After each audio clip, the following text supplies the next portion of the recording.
And I tried hard to be proud of my service, but all I could feel was shame. And racism could no longer mask the reality of the occupation. These were people, these were human beings. I've since been plagued by guilt anytime I see an elderly man, like the one who couldn't walk, who he rolled onto a stretcher and told the Iraqi police to take him away. I feel guilt anytime I see a mother with her children, like the one who cried hysterically and screamed that we are worse than Saddam as we forced her from her home. I feel guilt anytime I see a young girl, like the one I grabbed by the arm and dragged into the street. We were told we were fighting terrorists. The real terrorist was me, and the real terrorism is this occupation.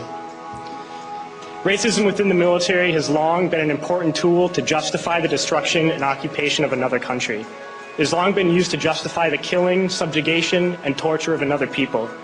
Racism is a vital weapon employed by this government. It is a more important weapon than a rifle, a tank, a bomber, or a battleship. It is more destructive than an artillery shell, or a bunker buster, or a Tomahawk missile. While those weapons are created and owned by this government, they are harmless without people willing to use them. Those who send us to war do not have to pull a trigger or lob a mortar round. They do not have to fight the war, they merely have to sell the war. They need a public who is willing to send their soldiers into harm's way. They need soldiers who are willing to kill and be killed without question. They can spend millions on a single bomb, but that bomb only becomes a weapon when the ranks of the military are willing to follow orders to use it. They can send every last soldier anywhere on earth, but there will only be a war if soldiers are willing to fight. And the ruling class, the billionaires who profit from human suffering, care only about expanding their wealth, controlling the world economy, understand that their power lies only in their ability to convince us that war, oppression, and exploitation is in our interest. They understand that their wealth is dependent on their ability to convince the working class to die to control the market of another country. And convincing us to kill and die is based on their ability to make us think that we are somehow superior. Soldiers, sailors, Marines, airmen have nothing to gain from this occupation.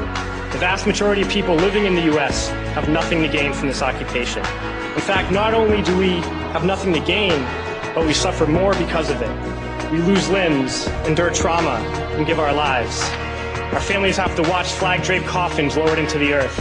Millions in this country without health care, jobs, or access to education must watch this government squander over $450 million a day on this occupation.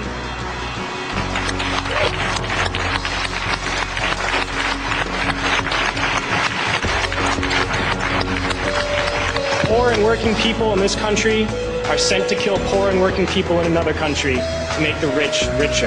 And without racism, soldiers would realize that they have more in common with the Iraqi people than they do with the billionaires who send us to war.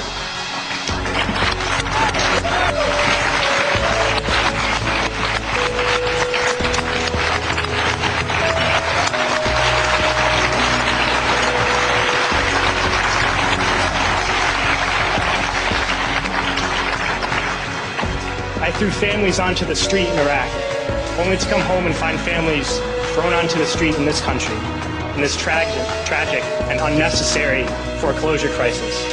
We need to wake up and realize that our real enemies are not in some distant land.